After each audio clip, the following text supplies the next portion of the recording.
আসসালামু আলাইকুম। আপনারা সবাই জানেন যে এই মুহূর্তে বাংলাদেশে যে পরিস্থিতি চলছে, আমরা আছি ঢাকা বিশ্ববিদ্যালয়ের শহীদ সার্জেন্ট জহুরুল হক হলে। শিক্ষার্থীরা এতক্ষণ যাবৎ তল্লাশি চালিয়ে বিভিন্ন সন্ত্রাসী সংগঠনের বিভিন্ন নেতাকর্মীদের রুম থেকে বিভিন্ন রকম দেশীয় অস্ত্র, আগ্নেয়াস্ত্র পেয়েছে, উদ্ধার করেছে এবং এগুলো আমরা এখন আমাদের যারা বিশ্ববিদ্যালয় প্রশাসন তাদের কাছে তুলে দিব।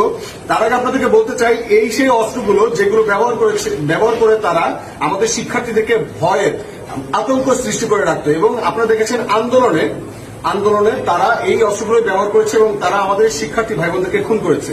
তো আমরা এখানে যারা শিক্ষার্থীরা আছি তারা সবাই এই জায়গায় আমরা একমত হয়েছি, আজকে থেকে ঢাকা বিশ্ববিদ্যালয়ে কোন সন্ত্রাসী সংগঠনের লোকজন এই হলে বা ঢাকা বিশ্ববিদ্যালয়ের এরিয়ার মধ্যে প্রবেশ করতে পারবে না।